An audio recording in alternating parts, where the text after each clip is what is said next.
साथियों, आज हम बात करेंगे कि एनपीए अगर आपका लोन हो गया, नॉन परफॉर्मिंग एसेट के अंदर आ गया, तो अब आपको एक भी रुपया अगर आप देंगे तो आप अपना टोटल लॉस करेंगे। साथियों, किसी भी तरह का लोन एनपीए में कब जाता है?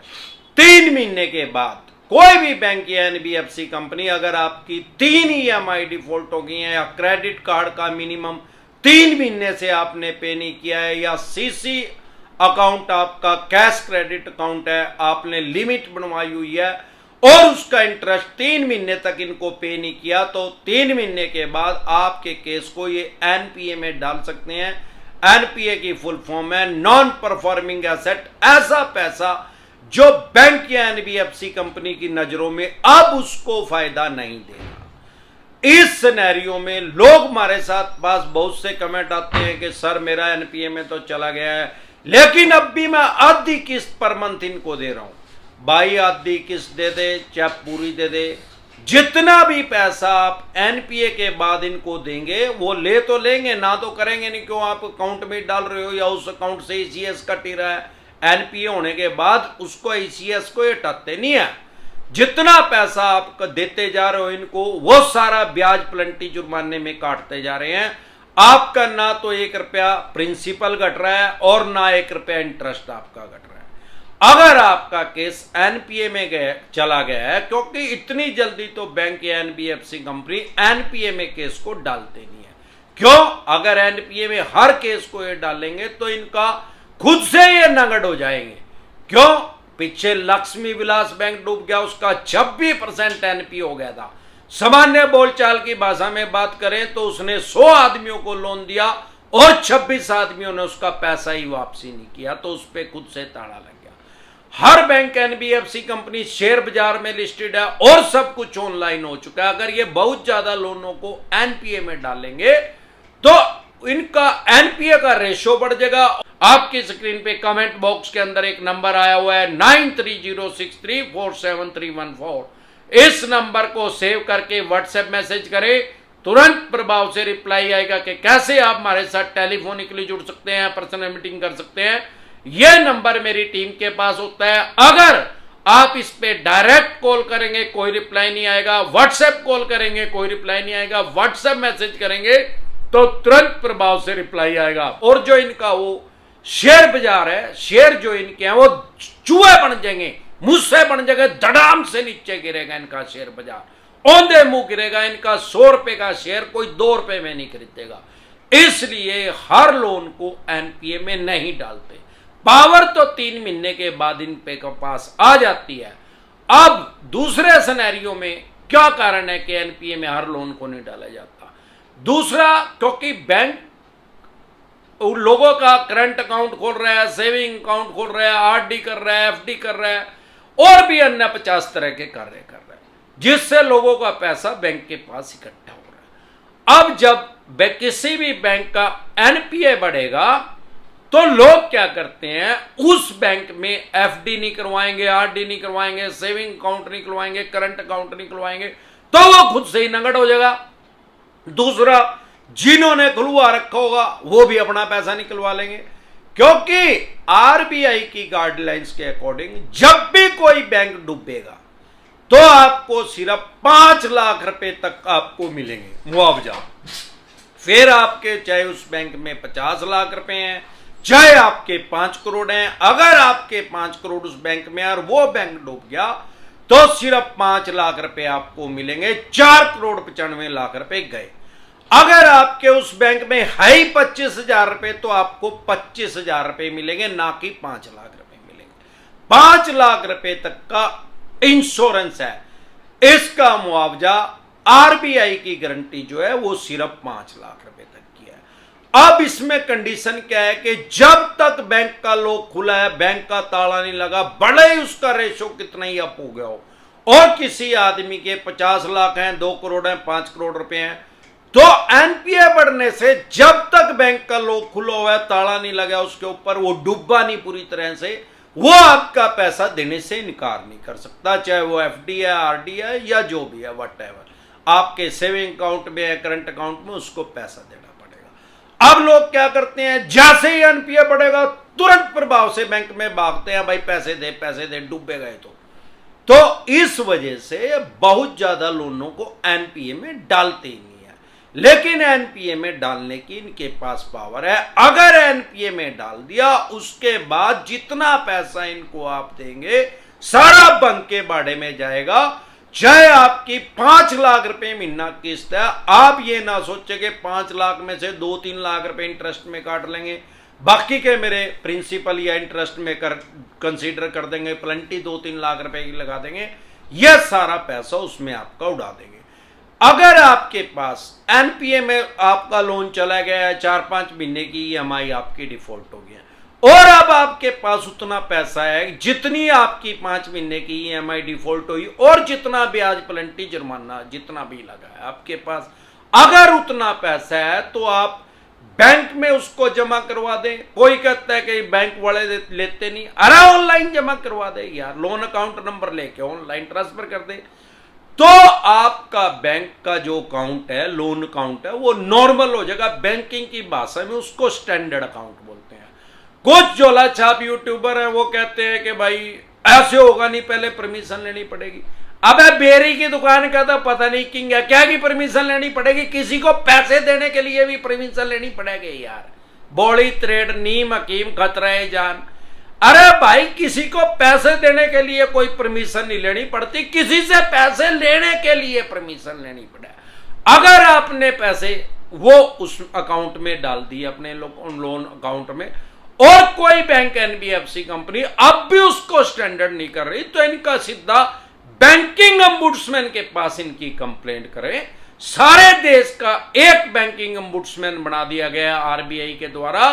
हमारे देश में 100 से भी ज्यादा बैंक और एनबीएफसी कंपनी काम कर रहे हैं। सबकी शिकायत एक जगह हो सकती है, बैंकिंग ombudsman के पास। बैंकिंग ombudsman के पास कंप्लेंट करने का क्या फायदा है? अगर आपने वहां शिकायत करी और वो 1 महीने के अंदर वहां से डिसीजन आता है, अगर आपके हक में आ गया, उनका डिसीजन आपकी फेवर में आ गया, तो बैंक या एनबीएफसी कंपनी को मानना पड़ेगा। अगर नहीं आया तो आप सिविल कोर्ट में जा सकते हैं, कंज्यूमर कोर्ट में जा सकते हैं, आपके रास्ते खुले हैं। लेकिन अगर आपके हक में आ गया तो बैंक या एनबीएफसी कंपनी सिविल कोर्ट या कंज्यूमर कोर्ट या देश के अन्य किसी कोर्ट में नहीं जा सकते। वो उसका फैसला मानने के लिए बाध्य है, उसका डिसीजन उनको मानना ही मानना पड़ेगा। तो आप डरे घबराए नहीं। जब आपको अपने राइट्स और अधिकार पता लग जाएगा तो आपको डर आपका खत्म हो जाएगा। आपको बैंकिंग से संबंधित अगर कोई भी दिक्कत परेशानी लोन से रिलेटेड आ रही है, अगर आप मुझे फेसबुक पे देख रहे हैं तो हमारा एक चैनल है यूट्यूब पे डिसेंट एडवाइस के नाम से, जिस पे मैं 1,500 से भी ज्यादा वीडियो डाल चुका हूं लोन से रिलेटेड।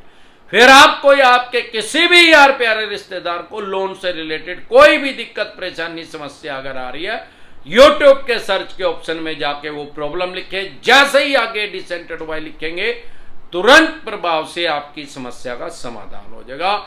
इसके अलावा मैं हमेशा कहता हूं, अगर आपके पास पैसे हैं तो इनके पैसे दे दें, मरा हुआ सांप अपने गले से निकाल लें। नहीं पैसे हैं तो राहु केतु ग्रह तो क्या करेगा, दुनिया का कोई ग्रह धरती पे आके आपका कुछ नहीं बिगाड़ सकता। और ये चवन्नी छाप तो सौदा ही कुछ नहीं है, जो एक गैर कानूनी तरीके से लोगों से रिकवरी करते हैं, परेशान करते हैं, हरास करते हैं, गाली गलौज करते हैं, अपशब्द बोलते हैं, लोगों को डिप्रेशन में डालते हैं।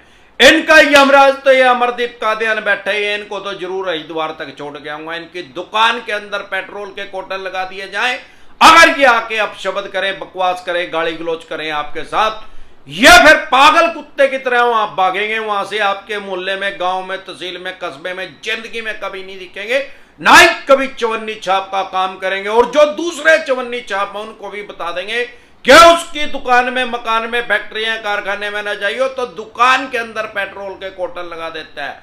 अगर आपको एक्सपेरिमेंट करके देखना है तो थोड़ा पेट्रोल कोटल लगा के अपने हाथ पे लगा ले, कितना ठंडा लगेगा, जितना कूल वो लगेगा दुकान में लगाने से 1000 गुना ज्यादा। और उसको जलन होगी, 5 दिन के कार्पिन का तेल लगा के दुकान को सेकेगा, आराम होने वाला नहीं है।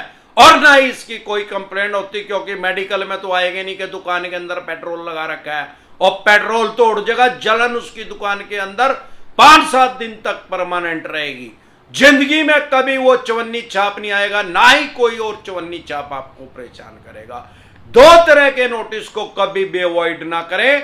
एक तो 138 का नोटिस अगर आपके पास आ रहा है, चेक बाउंस का, वो भी इनके वकील का नहीं, क्योंकि वकील का तो 99% चवन्नी छाप फेक बना के भेज देते हैं। अगर कोर्ट से समन इशू हो रहा है चेक बाउंस का, तो उसको कभी भी हल्के में ना ले, अवॉइड ना करें। नहीं तो आपको 14 दिन के लिए न्यायिक हिरासत में जाना पड़ सकता है, या 1 महीने के लिए भी। इसका मतलब यह है कि आपको कम से कम 14 दिन के लिए जेल में भी जाना पड़ सकता है। अगर आप इसको इग्नोर नहीं करेंगे तो इसमें तुरंत प्रभाव से आपको बेल मिल जाएगी, जमानत मिल जाएगी।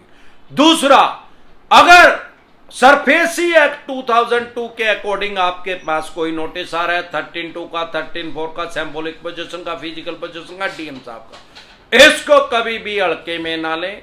अगर आपका सिक्योर लोन है और है वो एनपीए में चला गया तो उसको कभी भी हल्के में ना लें।